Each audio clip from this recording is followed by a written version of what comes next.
Before we dive in, I've got something for you. If you're studying for the ARE, you don't need to figure it out alone. Inside my free resource hub, you'll find study guides, resource guides, pop quizzes, and other tools designed to make exam prep a whole lot easier. Head to dci.beyoungdesign.com/resources or check the link in the show notes to grab it now. It's completely free. All right, enjoy the show.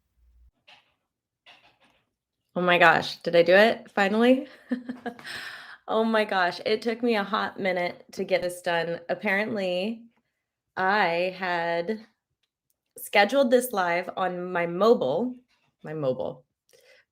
phone, and because I scheduled it on my phone, it wouldn't let me switch to my webcam. So I don't know what is happening. But we're good. We're good to go. Okay, we're on. Awesome. Okay, I'm also going to actually go live on Instagram because why not, right? So I wasn't originally, which is why I was going to go on my desktop and not my webcam, but whatever. Okay. Anyway, so hey everyone, welcome to Design, Create, Inspire. Today we are talking about architecture business. We're going to talk about AREs. We're going to talk about recommended tips for when you're first starting your business.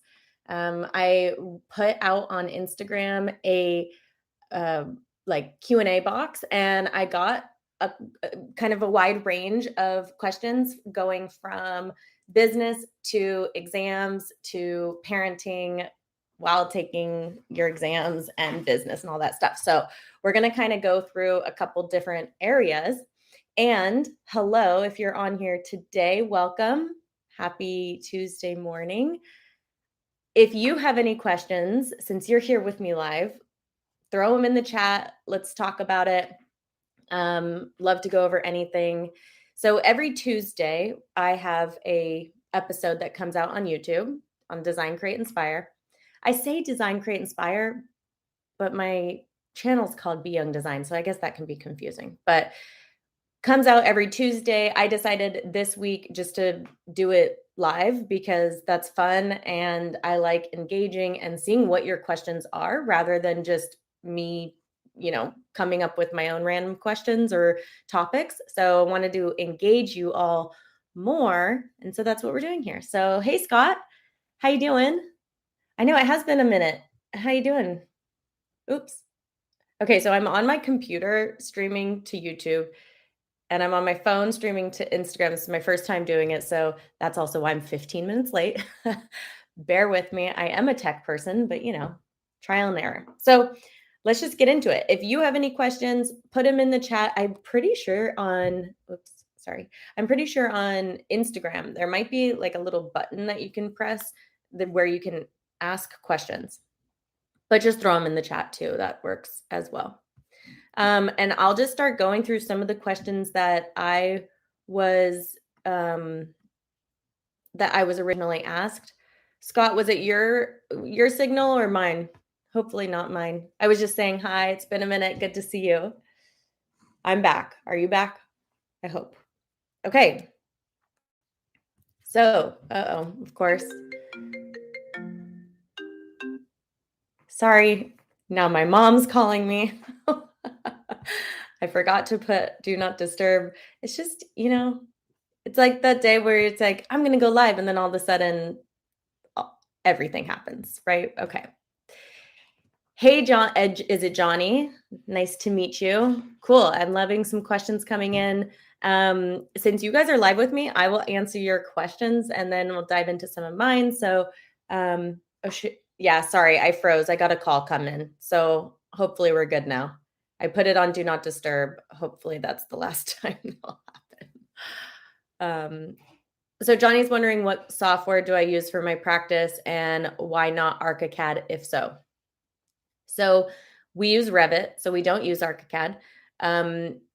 I know that there's a lot of people who are possibly shifting to ArchiCAD, and from my experience, from what I've heard, and obviously, I only hear as much as I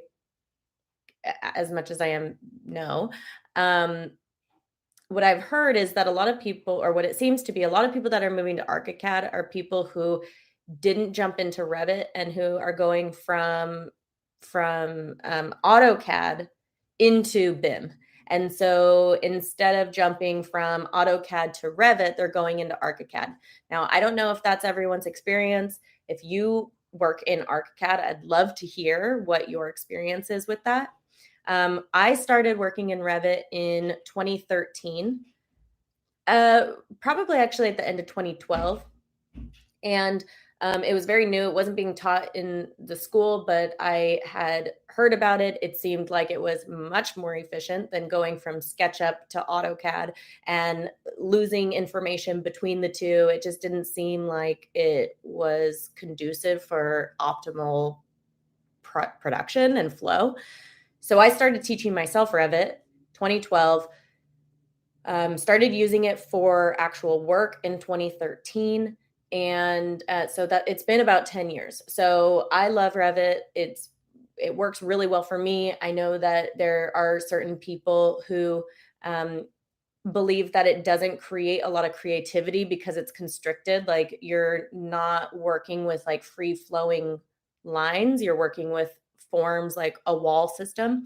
But in my opinion, you can be even more creative because you're not having to, and more precise because you're not having to redraw every line. Like in AutoCAD, if you have a wall system, you're drawing those lines to create those things, the different systems. With with Revit, you build a wall. So you can have 5 different wall types in a system that you build, and then you can switch them all really quickly and efficiently. You can also switch really quickly from a section to a floor plan, and then if you change something, it's reflected elsewhere. So there's less room for user error. Now, that may be the same for ArchiCAD. I do hear that people like ArchiCAD. I can't really speak to it because I don't have experience, but if anyone is, I'd love to hear. So, um, oh, I see you said you have parallels. Let me see real quick. I'm going to scroll up for a minute. You looked into Vectorworks too with Soul Practice a couple years ago. Yeah, I had heard about Vectorworks too.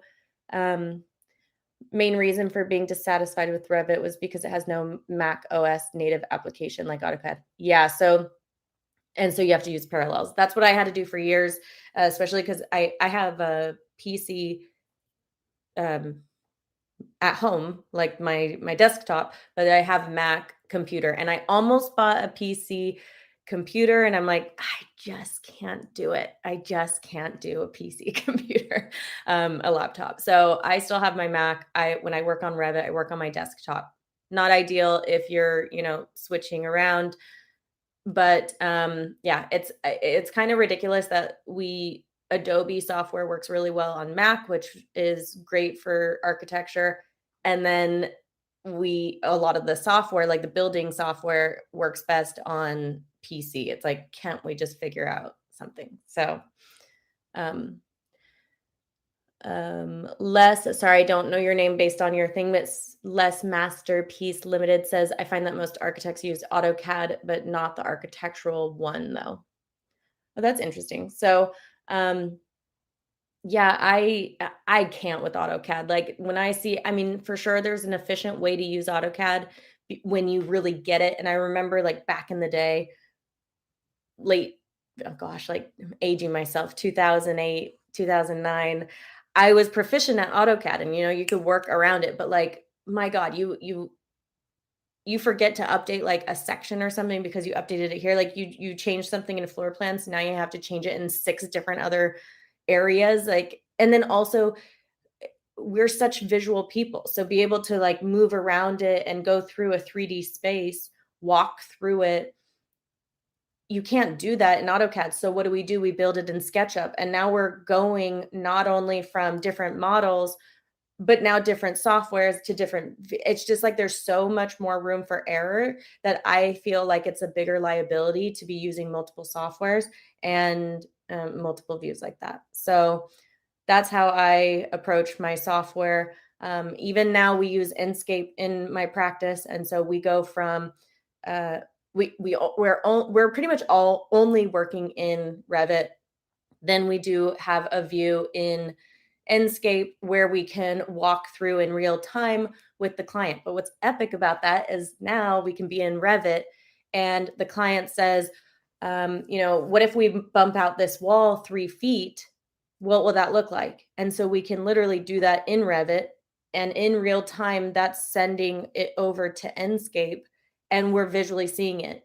And then the owner says, never mind, let's switch back. And so it's like a 5-second decision that we can make that can save so much time. We can see it in real life or whatever. So there's a lot of benefits. Now, Revit and Enscape are definitely some of the more expensive ones, but it depends. If you're running your sole practice, okay, well, you can charge more because you have these software. At least that's how it's been my thing. When I've had pushback on some of my proposals, I've said about fees, I said, well, because we use this type of software, we're able to show you renderings and real time walkthroughs really efficiently without extra cost. And, so we're able to provide a service that in the end could reduce costs or reduce changes in the field. So that's kind of how I go about it and what works really well for us. So if you're on YouTube, hello, welcome. I'm on Instagram too, so I'm kind of like dual chatting. But if you have any questions, I'm just doing like open Q&A today. I have some. I'm going to definitely talk about business. I know there's been a couple questions about like fees and how when you're starting a business, how to go about fees and whatnot. So I definitely want to dive into that. And then also some of the architecture exams and parenting. Got a couple questions with that too. So AutoCAD architecture is similar to Revit. Oh, interesting. Is it like a BIM software? I'm not so familiar. Yeah, Scott is saying that that's why he uh, was staying with Revit. BIM. I did have BIM 360, but I haven't found that there's been a lot of consultants that are also using Revit. So I've had consultants saying that they are wanting to get in Revit, but it's just not formulated with that like collaboration quite yet, which is a bummer. So we have submitted like the Revit viewers for a lot of like usually our structural engineers, and so that they can look at the Revit viewer and analyze the design from a full-on walkthrough perspective and not just a 2D, which is really helpful too. So we have used that. All right. Alexandra, hi, how are you? When you started out, did you use the AIA contracts or did you create your own? Great question. I love this question because when you're going through the exams, it's like you better know those contracts like front and back. But I will tell you that I do not use the AIA contracts in my business, and I did not use them when I was first starting out either. Now, I may have done it differently if I had just started out on my own without a lot of experience and knowledge of what the contracts were in the firm I was working in, because the AIA contracts set you up for safety. They're really there to protect you as the architect. They're like, I mean, even so much as like it takes responsibility off you and puts it on like the contractor. And so they are really set up. They're also very long, they're very detailed. They can be intimidating to anyone you're working with that's going to be signing it. So it could be intimidating to a client to receive a, whatever 15-page contract. And before I started my own business, I was working for a contractor. And one time we were working with a younger architect who had just started his practice within a few years. And he gave us an AIA contract to review. And the owner that I was working for was reviewing it and was like crossing everything out and just hating on the AIA contract. Like just saying like nobody uses this. He's such a rookie because he's submitting an AIA contract. And so it was just an experience that I kind of paid attention to. Um, Again, I was working at that time for a contractor, not an architect. So it does make sense why the contractor was not too happy, not too keen on the AIA contract because it was providing a lot of that responsibility away from the architect and onto the contractor. So as an architect, that is great. However, I have found that these longer, complex contracts are not totally necessary and can create issues. It depends on the typology you're working on. It depends on who you're working with. Are you working with, a state run um, project? Are you working on a small residential project? So when I first started out, I was working on small custom residential projects where it made sense to have a smaller contract. So I have now since developed that. It's been almost 10 years of slowly developing it, going through a lawsuit and developing it further after that lawsuit. Um, and I will tell you, I didn't have the AIA contract when I was sued. And that's a whole other topic I'm more than happy to talk about sometime, um, because it's a great learning lesson. And I will tell you, just segue real quick, is that the best learning lesson I ever had was going through a lawsuit when I was early in my career. And I wouldn't change it for the world, but my God, it's very tough to go through when you're going through it. But I didn't have the AIA contract when that happened, but I did have a fairly solid contract at that point, and it did protect me a lot. And I also had professional liability insurance, so it wasn't as detrimental as it could have been. So, get yourself professional liability insurance when you're first starting out, no matter what, even if you're just working for a family friend, because you never know what's going to happen once you start mixing business and family or friends. So, professional liability insurance and a good contract. So, um, I do have a contract that I offer on my website, which is dci.byoungdesign.com. So, if you want to go on there, I have a template that you can download. This is the one that I used back in the day, plus it's been developed over now. So, um, it is important to have a good contract. It's important to have one that has been reviewed, and includes the important things. And if you are starting out, I think having a smaller, digestible contract is really important for getting the project because it feels a little bit more approachable, if that makes sense. So good question. Some stuff came in up top here I want to just dive into. Whoops. Scott. Um, yeah, Scott says he doesn't use the AIA contracts unless it's required by the project owner. So that's a great point. Like if it's required by the owner or the client, like if it's some are required if like it's a state or a government or um, whatever, some might require it. So that's always something to consider. And having such a firm understanding of those contracts is important because a lot of what my contract is a form of that, just a little bit of a it doesn't have some of the parameters that aren't really necessary, and then also in some of them it kind of just rewords it in a way that is a little bit more understandable. So understanding the contracts is so important. So Scott says that he developed a contract based on materials and resources purchased from Eric Reinhold. I love Eric at 30 by 40 and Mark LePage at Entree Architect, my two favorite people. um, I don't have Mark's contract. I did get Eric's contract like way back in the day. I think when he very first came out with it. So it was probably like 2013.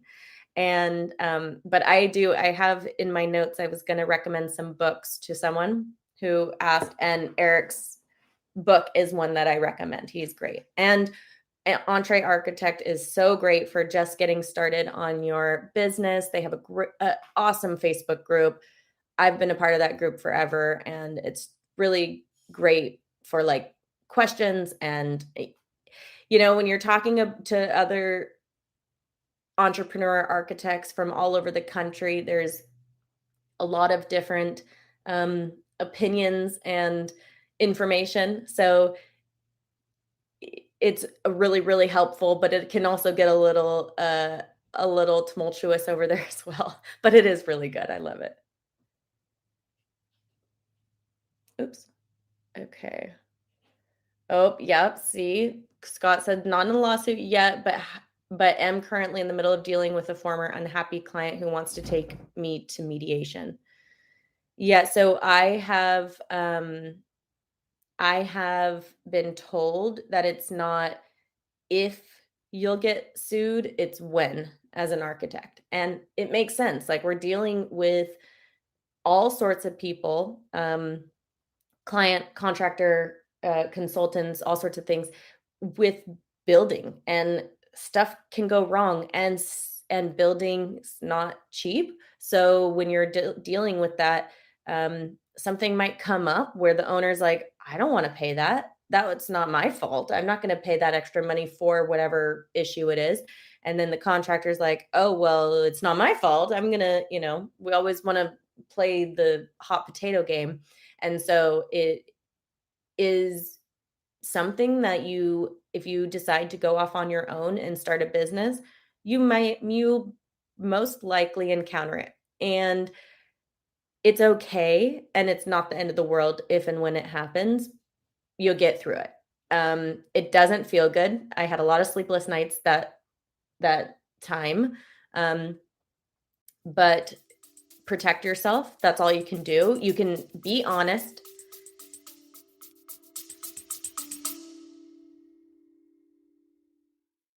Quick break.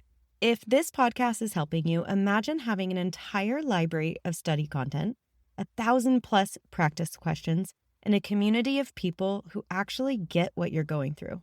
That's what you'll find inside the ABC Club. And if you're ready for even more support, ABC Club Premium includes my full Mind Over ARE program, plus live coaching calls.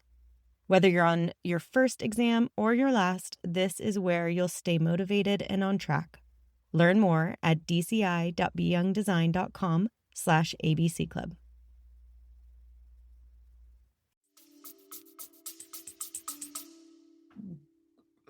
What do you call it? Take the higher road, be kind, have insurance, and have a good contract. Those are my tips. Okay, let's see. All right, should we segue a little bit? I do have a couple more business ones, but let's segue here. Hi, Derek. How you doing? Derek's asking how much time to prepare for the first ARE exam, practice management, putting into perspective. You're also working full time as of today. When would you schedule? Great question. So, Derek, where are you at in the process? Have you done anything? Have you gathered your resources?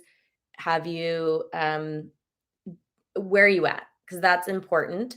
And while you're taking time to answer that, I will say having a full time job, having kids, having a life are all things that are so normal when you're first starting your exams, because most of us starting our exams are in mid to late 20s, early 30s, past that too, but that's the majority of us are like mid to late 20s when we're first starting the exams. So what's happening then?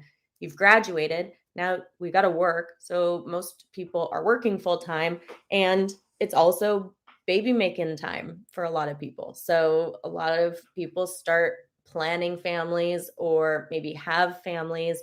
And so with these exams, we really have to make sure that we're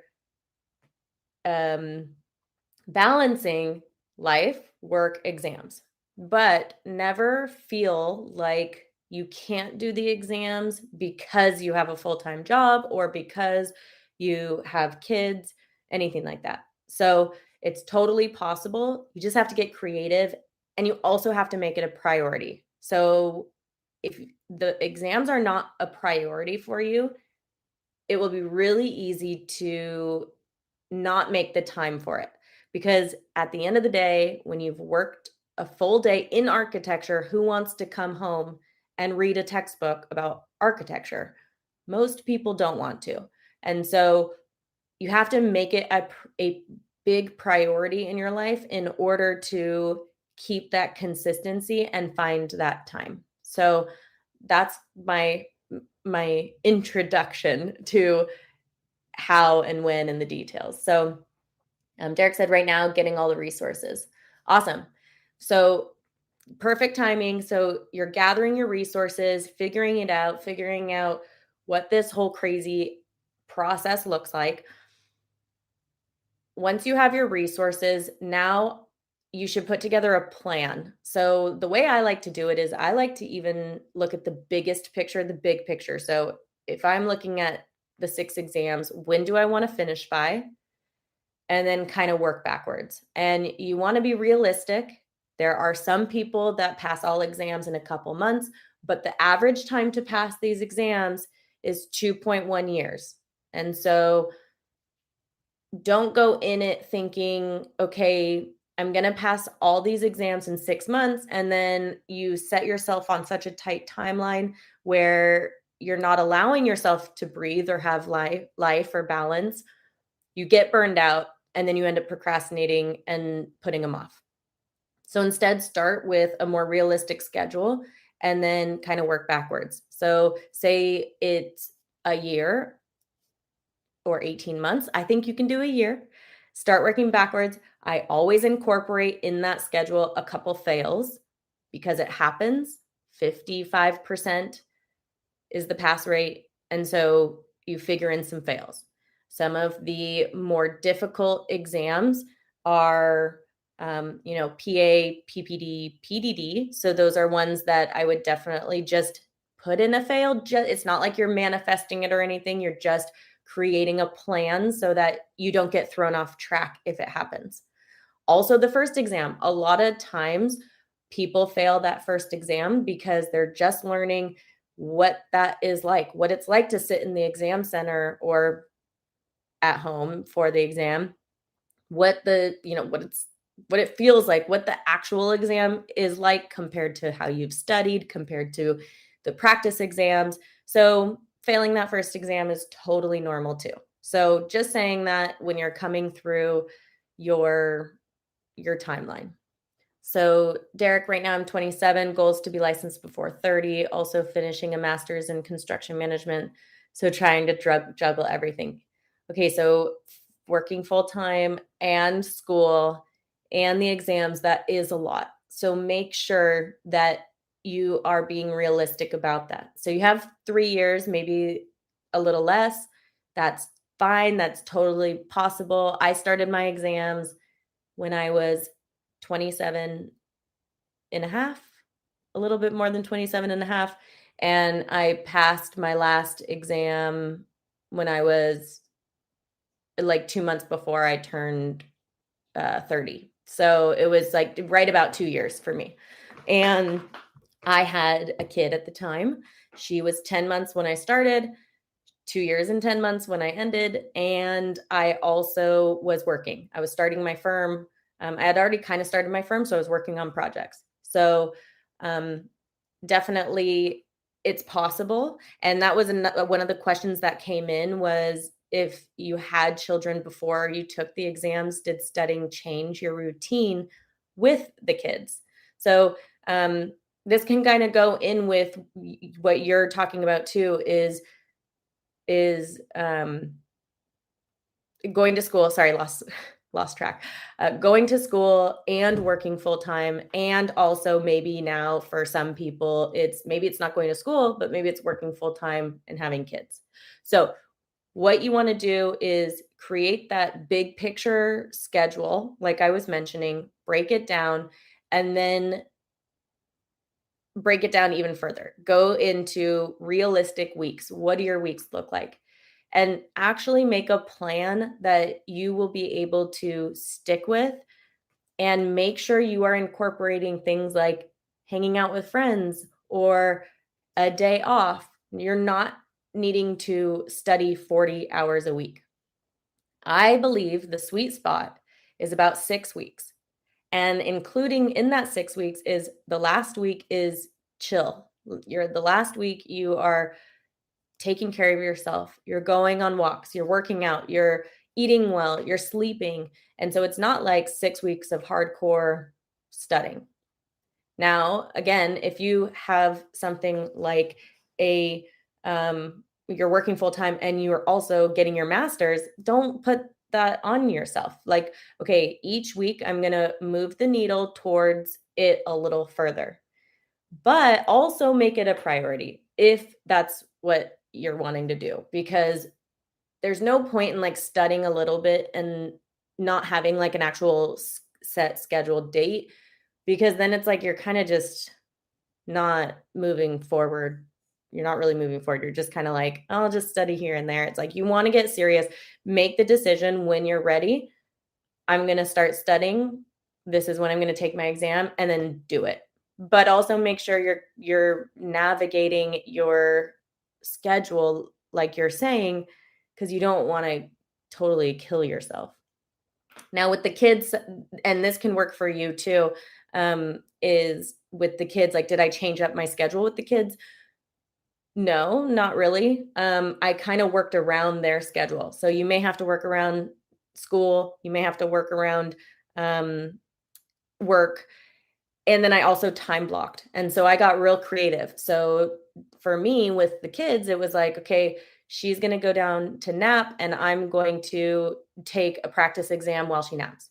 My first child did not nap barely at all. She stopped napping at like 2, and she seriously would take like 15-minute naps. And so it wasn't easy, but I got real good at doing like 15, 10-minute designer hack quizzes while she napped real quick. So you just do a little bit as you can. If that's maybe listening to a ARE lecture or podcast or audio something while you commute, that's something. And um, again, at the end of the day, when you've worked hard, gone to school, or you have kids, studying's not going to be really the thing that you want to do. So create a plan for that. What are you going to do on weeknights? Maybe it's just review flashcards or just watch a couple YouTube videos on some content and then do your harder studying on the weekend. So that looks a little different for everyone. But so to go back, to circle back to the original question of if you were just starting today, when would you schedule that first exam? I would get your resources, and then I would look at my schedule. And if it's feasible to study 10, 15 hours a week, maybe even a little bit more for some weeks, then I would schedule it for 6 weeks from now. If because of your schedule that's too tight, then maybe 7, but really you don't want to push it more than 8. Like it just starts to get to a point where you could take all the time in the world. You're never going to feel totally ready. So try that out, see how that works with your current schedule, and see what you think. All right. Let me know if that was helpful. Okay. I've seen the Architect's HOP student version is less expensive. Do you mean the AHPP, the Architect's Handbook of Professional Practice, the student version, less expensive? Do I recommend using it? If you're talking about the Architect's Handbook of Professional Practice, I definitely recommend not using the student version. Get the regular studio version, not student version. It is the best resource you will use. And I think, oh, I'm using it actually to hold my phone up right now. But I usually keep it right here. I use it in the studio. Like I use it even while I'm working. And that's the thing with these exams. It's like if you start approaching it like you are using these resources and getting this information in order to be an awesome architect and maybe run your business one day, then you're going to want these resources. These are going to make you a better architect. So the student version, I don't recommend it, not for Architect's Handbook of Professional Practice, because it's such a key resource for these exams. So definitely get the regular one. And then there's actually another question about the AHPP. Alexandra over here on YouTube said, have you found the AHPP Wiley charts beneficial when you studied? Yes. I loved the Wiley charts because, like any chart, it's helpful just to navigate your studying a little bit more so you're not feeling like you have to read everything.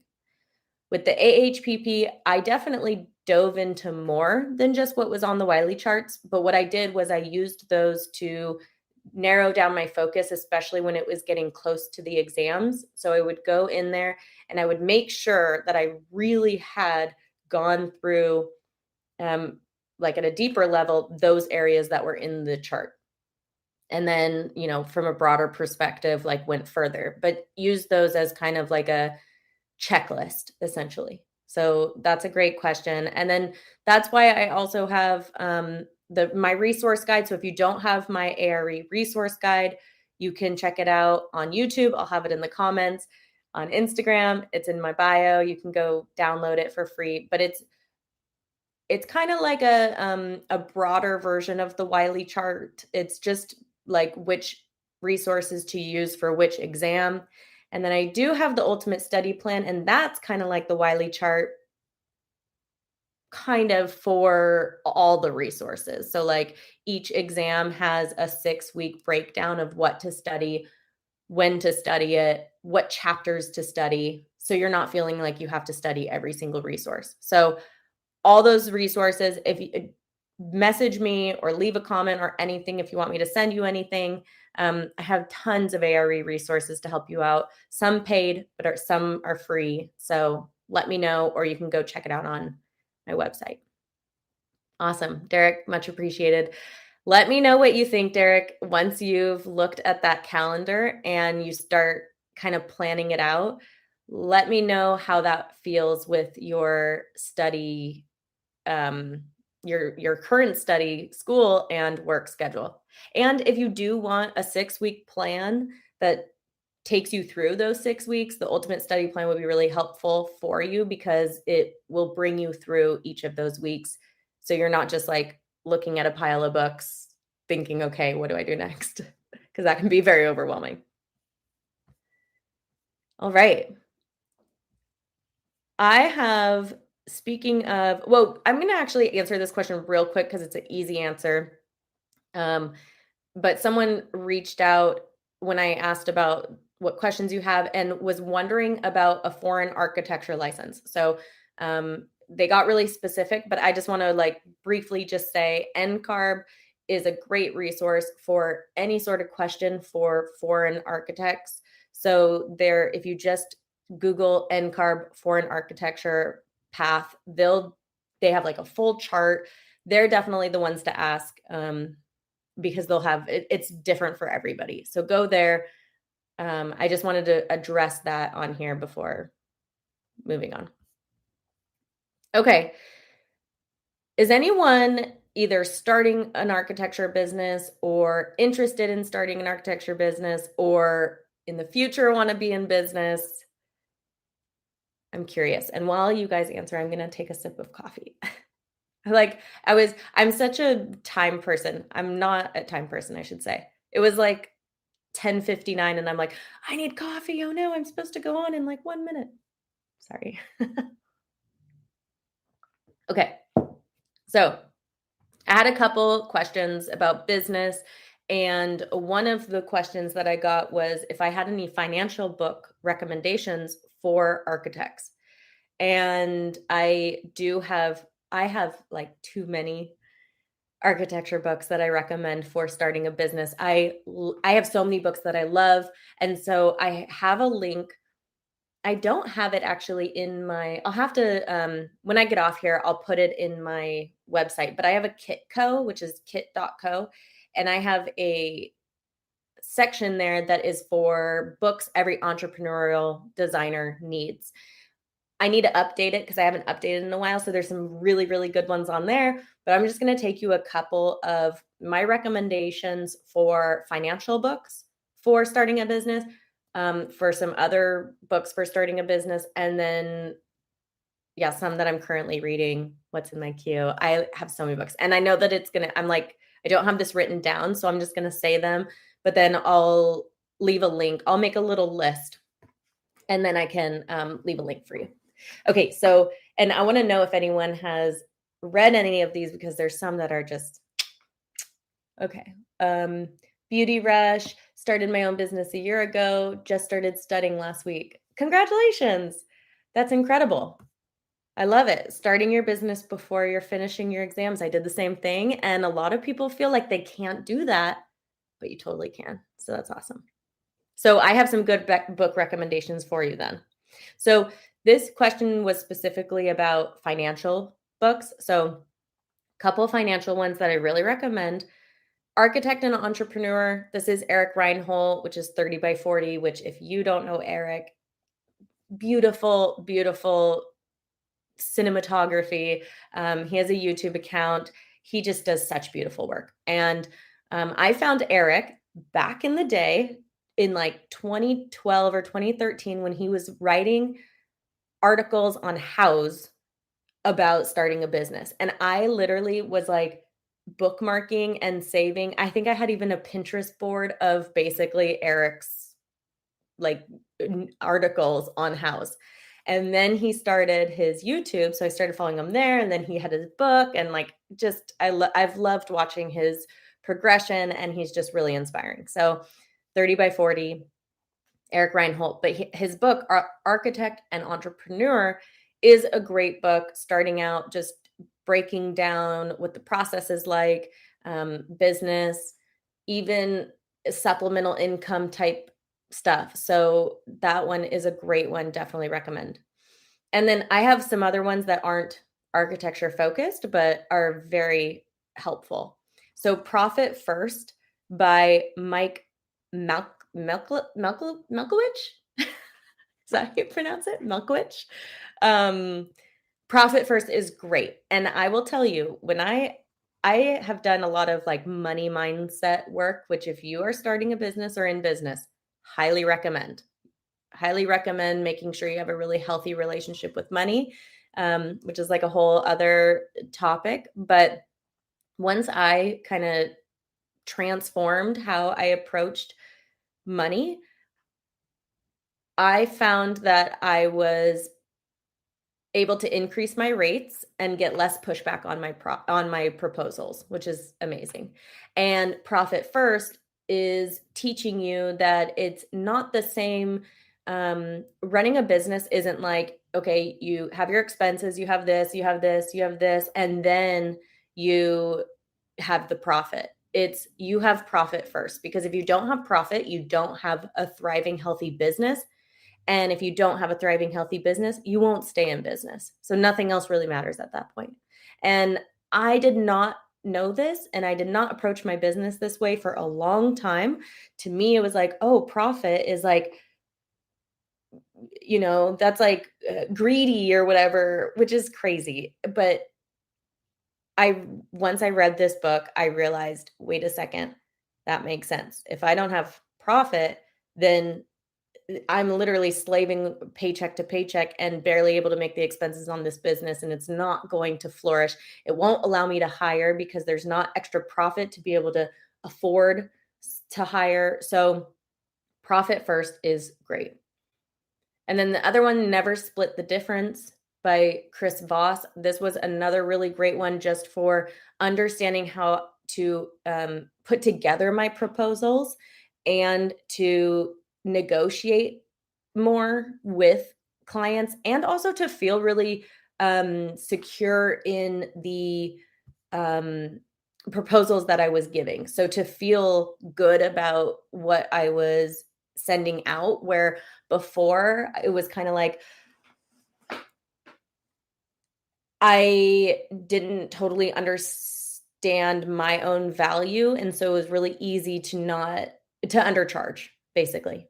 And so Never Split the Difference and Profit First both really helped with understanding the value of what I was doing, um, creating the proposals, writing the proposals so that they created options for people so it made sense, made it easier for people to sign, and I landed more contracts. So and higher contracts and started making way more money. So definitely recommend those.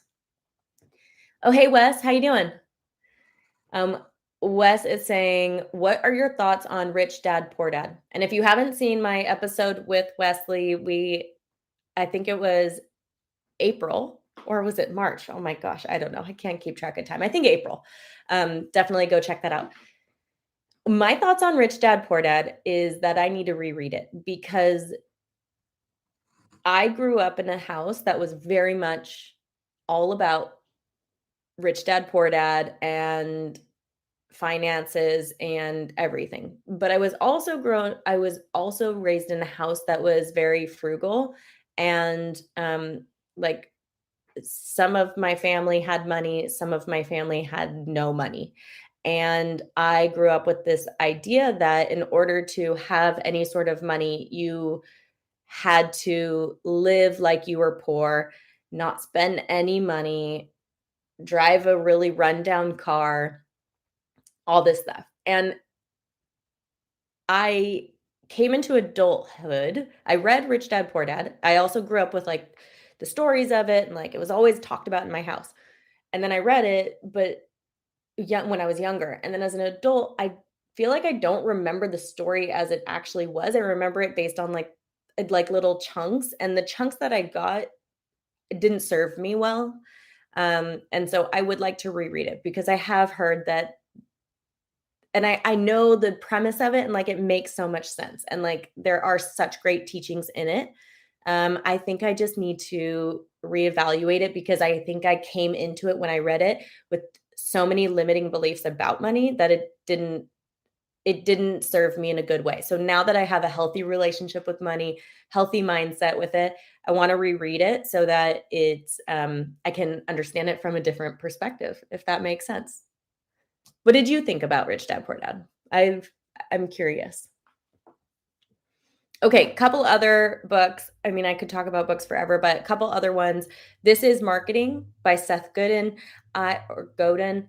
Um, I love marketing. I didn't realize I loved marketing until I started my business and like love it. And I also realized how freaking powerful marketing is for starting and running a business. So when you start a business, most of us start off as solopreneurs and you need to be a marketer, right? We're marketing ourselves, we're marketing our projects, we're marketing the types of projects that we want, the types of clients that we want.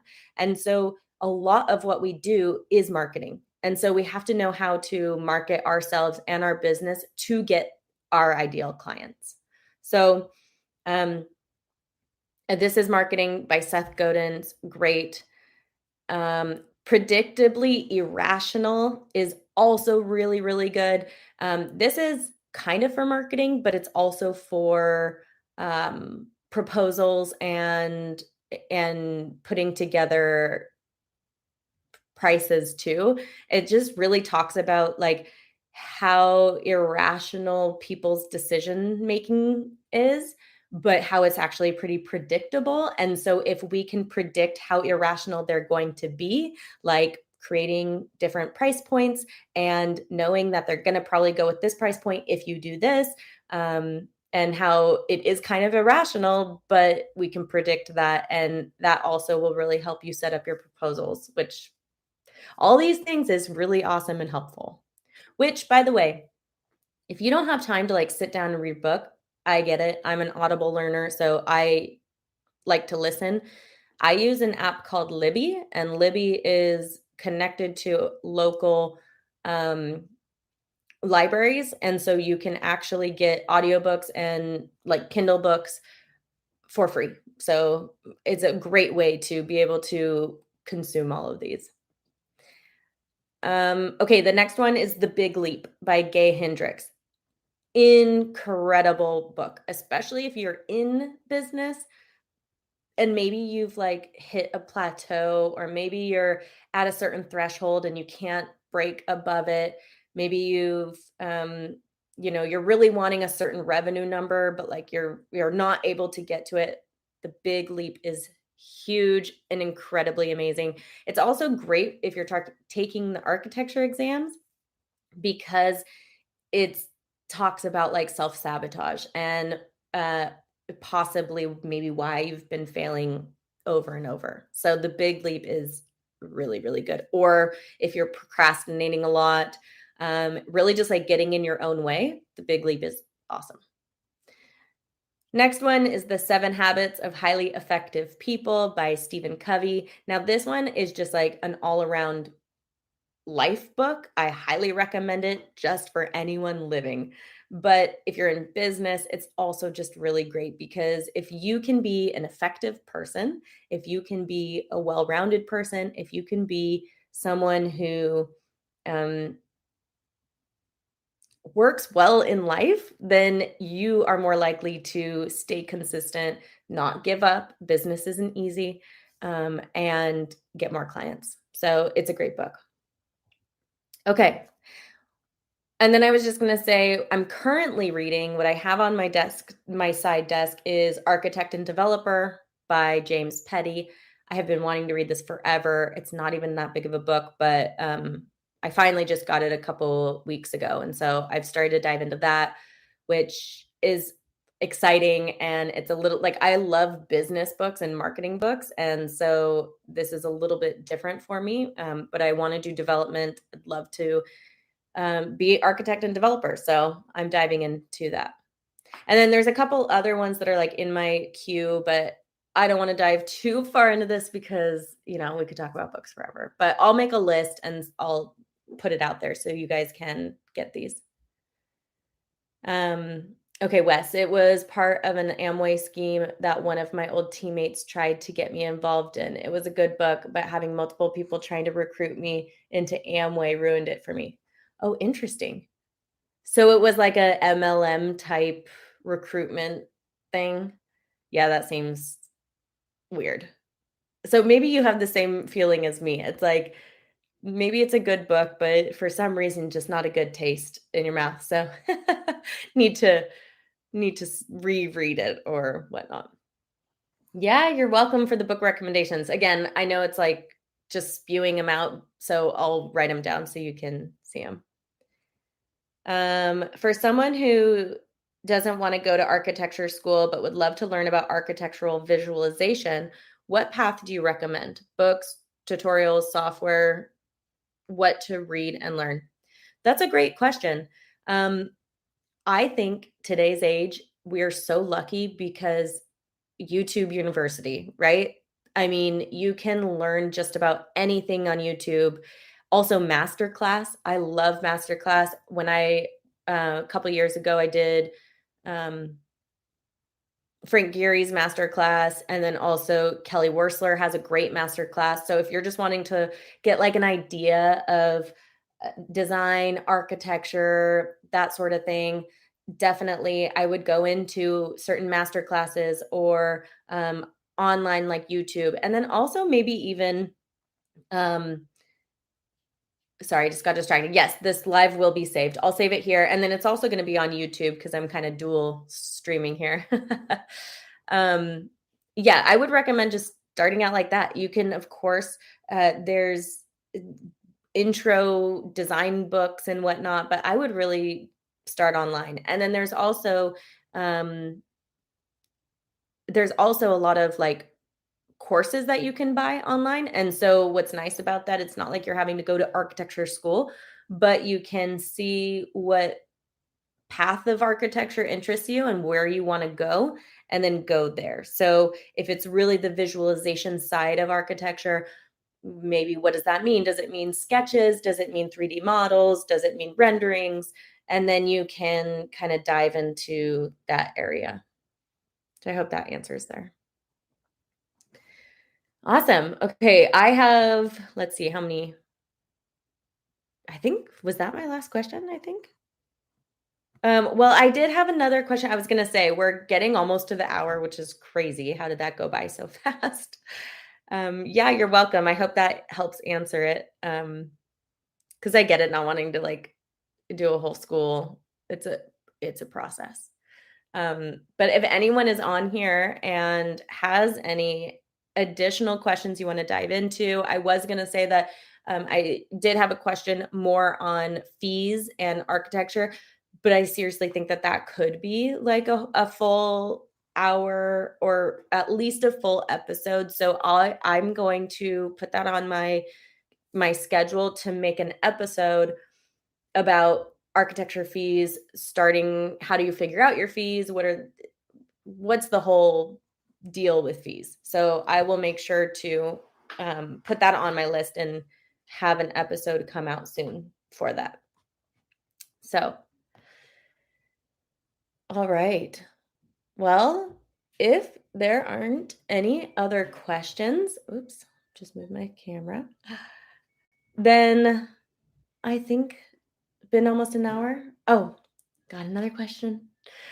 I'm like, I could stay on here, but I appreciate everyone who's hanging out with me today. It's great. I do have to say, like, I went live last week and I'm like, this is nice to be able to like talk with you and get because so often I'm just doing this by myself. And so I don't know, maybe I'll do that like maybe once a month or something, maybe like the first Tuesday of the month, I'll go live instead of a recorded episode. Don't hold me to it.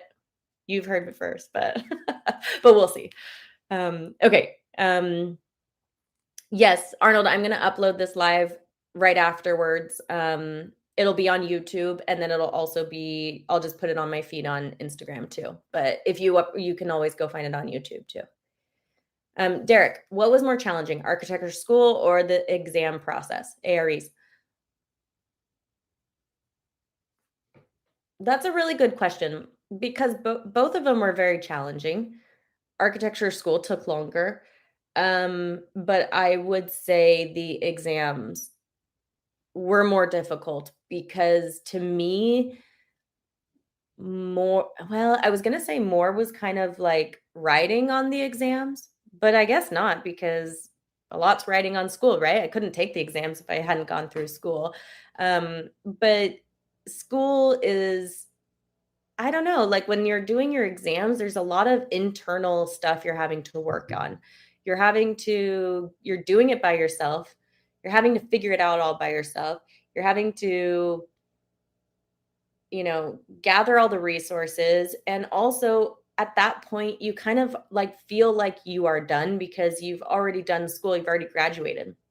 So, when I was going through my exams, I had a daughter, I was working, um, I was doing all that, and at the same time, I wasn't able to call myself an architect. I was having to always explain, "Yeah, I graduated, but I'm not an architect yet." And then at the same time, while doing all that, I was having to study and take these exams, and then failing these exams when you've done so much work to get there, and then you're not actually passing, and then now you're having to, like it just is a kind of a mind I don't know what else to call it except for saying the bad word. It's difficult. It's a tough time because you're having to do it with everything else. When I was in school, I was working still, but I was working part-time and school just took precedence, obviously. And when we're taking our exams, it's not really the case. It's not like we're doing our exams full time and work and everything else takes the back seat. It's no, you have to fit in these exams within the rest of your life and within everything else. And that can be really tough. So I think all in all, the exam process was more difficult for me. I also didn't fail classes in architecture school. I was not a straight A student, but that's because I didn't try to be a straight A student. I that wasn't important to me. It was more important to me to do well in studio because I was passionate about it and get passing grades in the other ones and have a life and work. And I didn't have as much.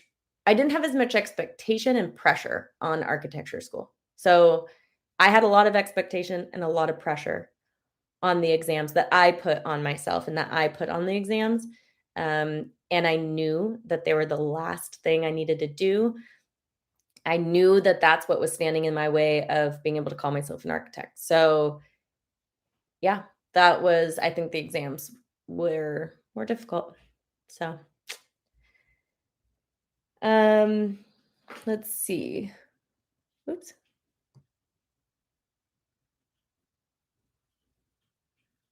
Fees would be a great episode. Struggle with it every time. I got you. And I know, like, because you just started your business last year, like, fees will always be something that you're having to kind of like navigate, test out, send out proposals. How is it being, the thing with, and I don't want to dive too, but like, am I conveying the amount of value in this so that my fee becomes a no brainer? Or am I not conveying the value properly? And so the fee is being either not accepted, right? But then also in architecture for so long, there's like not a lot of transparency with with fees. So it's like, am I charging as much as this high-end architecture firm that's been around for 50 years? Or am I like not charging enough? Or do I have the same value as that architecture firm that's been around for 50 years? Or, like how do I perceive my fees and what is that fee going to have? How are my clients going to perceive me or my firm based on those fees? Like there's so much to go in with it. Um, and so what changed it for me was reading those, understanding my value seemed like an arbitrary number where I didn't really even know how to justify it to myself, and so I didn't justify it to my client. And once I ran the numbers, know your numbers. So once you run the numbers, you're able to justify the numbers. You're also able to see the value in what you do. And each time it'll get a little bit easier and you'll I'm constantly morphing my fees too, You may try to raise your fees to a level that makes you feel a little uncomfortable. And then, maybe you'll have to backtrack a little bit. I'll say I've never backtracked after moving my fees up to somewhere where I feel uncomfortable. Um, I just try to do that every so often, maybe every 6 months or so, is I try to bring them up to a space that makes me feel uncomfortable and it creates a new baseline. So I have lots of tips and things about that too. So I'll definitely go into that. Um, if nobody has question, is there any intro to architecture books you recommend? I love modeling and visualization in Unreal. That's a good question. Anyone here have any good intro to architecture books? Because I think like the ones I'm thinking of are more like what we would get in school, which is a little bit more about how to think like a designer and how to the introduction to architecture is how to start thinking like an architect. And so they're a little less like modeling and visualization techniques. But um, yeah, if anyone has any great modeling or visualization books, then please leave a comment or let us know because I don't really have any good recommendations, unfortunately.